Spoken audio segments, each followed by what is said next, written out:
Um, I want to kind of share a little bit about the module that I used here. It's called the iPack. You could buy it on a website. Now, this is an old arcade controller that I had, which I'm not going to use. The new controller is right, control panel is right there. This is going to be the new one, which I laminated with chrome vinyl. And here you can see the joysticks belongs right here, and the buttons, and this one right here was similar to that, but I'm not gonna use this one because it's too big for it, and so I made another one, which that's it right there. Now the iPack, I want to share a little bit. Now on the website, when you buy this app, it tells you pretty much how to connect the wires and which button to what. Now, you'll notice that I just want to know right here on top of these buttons of the ground. So you have to pretty much connect the grounds to each one. Bang, bang, bang, bang, and they just go to one ground, just one only, which is pretty much right here. Let me see here. Right here. This is the ground. You can see G and D. And so the same thing with this one. This one's the same thing. You gotta hit the ground. They all mix together, but each button is separate by each unit that it has here. So the ground hits one pretty much pin here, and then each button has a different directory. Now right here it'll tell you when you have the keyboard. These are the keyboard keys, and so each a directory from the iPack, they'll tell you there's the tab, the escape, the enter, the pause. So like for example, this black one, this black button here is my pause. So if I'm playing the game and I press this button, it'll pause the whole game, so I could do something and come back to it, that's pretty cool. And that's part of the program also when it comes to Hyperspin. Hyperspin works real well with iPack, and I'll show you what Hyperspin is about. Now these joysticks are pretty much the newest one. They pretty much you connect them through a wire connectors right here. If you notice that it has the connector right there, you connect it from there to the USB. And I tried this on the arcade already. I connected to the arcade and everything. It works just fine, works great. But I'm not gonna use that, so I have to take this apart and connect it to there. And so I kind of want to give you an idea about the iPack, and the iPack has a lot, even the coins. When it comes to the coins, let me see if I can find it. If you end up buying a coin slot, you know, so you could just put coins in it. There's a wire that you connect to the coin slot there, and then that wire connects right here to the coin. So when you put a coin there, it'll pick up the coin, which in the keyboard is number 5, which works well with Hyperspin or Main. Main is the arcade program also. And so so pretty much it pretty much give you the original look of the arcade, you know, by throwing coins to the slot there. And Main is the main program, but Hyperspin is kind of work with Main, so that gives you a better look to the arcade system. But anyway, like I said, remember, ground goes together and pretty much is on top because the button is the way the button is, and each right here are individual directory for the module iPack. So I want to give you an idea how it looks like. And I mean, you could rewire this much better. I could have done a better job to this, but at the time I was kind of new to it, so I was just learning at the process. But I guess I'll do a better job with my new one that I got right there. And here's the player 1. 6-button controller. I noticed I only needed like 3 pretty much when playing the arcade. Some of these are like the pause, these are tab, escape.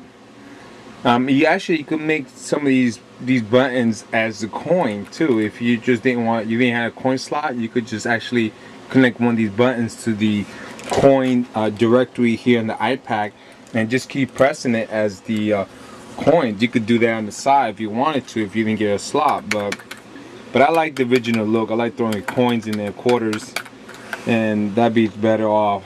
But these controllers are pretty good. They're the best ones out there in the market. I think they're the 360 Ultra Stick. That's what it's called them. And so that's pretty good about that part. Here is the control panel for the new arcade that I got here. I bought a vinyl, then I also added to the like a T molding on the side of it. This part it won't affect it. It's gonna slide right through, so that's not even worried about. Just for the coins is gonna be here, controller right here. I think I actually like this, the way the vinyl looks on this. I used to have on this black one, had a plastic covering on it, which looked nice, but the kids broke it, so it didn't last very long. But this vinyl one is really good, which is gonna look pretty cool when you're playing pressing the button and the joystick there. So I measure it by half, and then I kind of measure the distance of the joysticks and buttons, and it worked out pretty good. Anyway, so here's the arcade. I painted it. Oh yeah, these are the bracket I used to lock in. So this is the bracket itself right here behind the this is behind the control panel. This is the bracket right here that I'm gonna use, and you go unlock it, and just hooks it, unlocks it. And how I did this, I put the control panel on top, and then because there's open space here, so I was able to screw it in there, hold it in place, and screw everything together, and then lock it in, and it fits perfectly. So it's better that when you have space, you could work on it a little bit by. Up here, here's the marquee. This is my marquee right here. It's kind of bright. See if I could lower it down a little bit. It has no light because I'm not gonna put any light behind this marquee. It's something I actually put together myself at the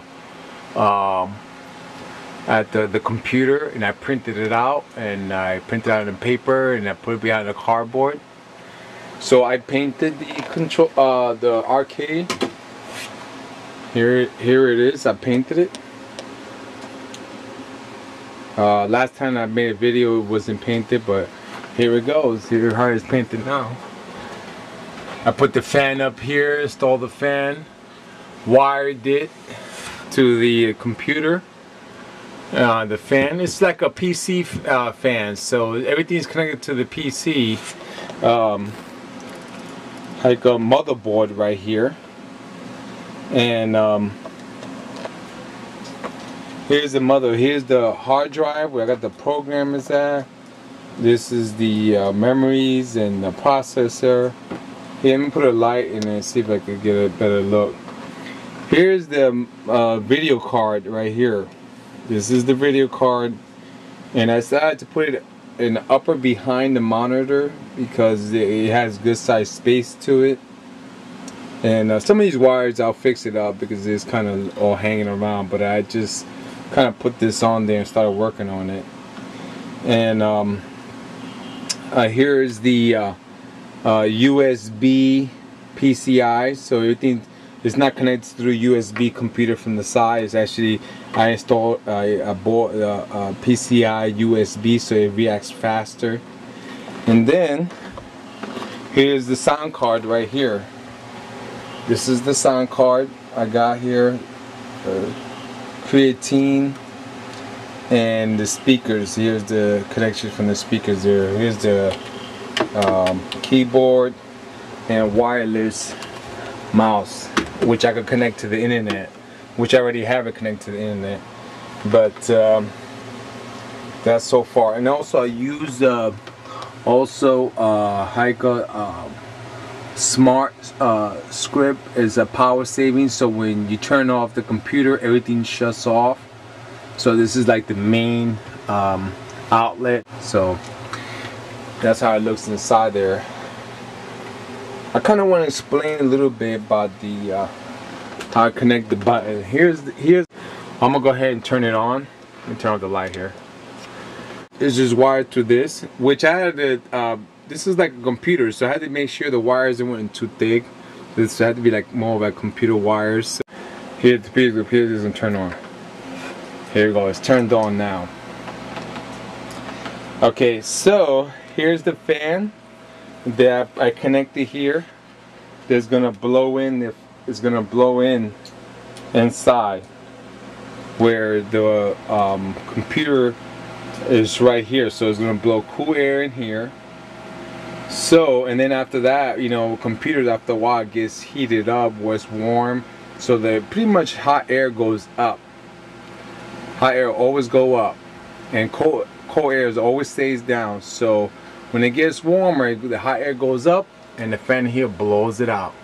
I painted the grills here, and painted also the one right here, grilled right there, painted it. Here's the handle. It stays nice and shut like that. Right there you go. And you can open it. You can open it, and then you see a PC right there. You can see all that connected. This is the reset button. Like, you know, the computer has a reset. I had to wire that together. Okay, I wanted to share about how I connected the button to. I got a diagram here of the pins of the PC here.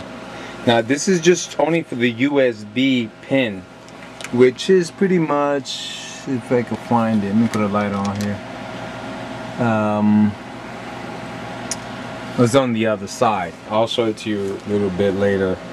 And every motherboard has a diagram of what pins of what. Now when you look at your motherboard, you see that they got codes in here, these numbers here. You go online and you type in the motherboard, and you type that in there, and then you type in diagram, and usually the the manufacturer website will give you a diagram. You can print it out, and it'll tell you what's what. It'll tell you this is the memories. It'll tell you this is the processor. They'll tell you the pins. They'll give you a diagram of each pins in the motherboard, so that you can print it out, and then you can know how to connect the wires, you know, if you know how to build a PC. But that's pretty much a start right there. So you know what cable is. Now some of these USB used to be individual pin, so each of these pins, like right here, you just had to go one pin at a time. It used to be colored too. So you had your, for example, you see these pins right here. So they're right here, 2, 4, 6, 8, 10 pins here, and this is for the audio. So the wire itself had a red coating on the tip of it, then it had a brown one, yellow one. You had to make sure you connect those together to the pins that was related to the motherboard, so that you got your audio working. That's a USB function here. Actually, this is the USB, this is the audio down here. So the USB, if you buy a USB and use the pin wire, you could buy that electronic place, and they'll give you color coded pins you can connect together, or you can ask somebody, or go to YouTube and type it up, and they'll show you how to do it. So, and pretty much it'll get you started.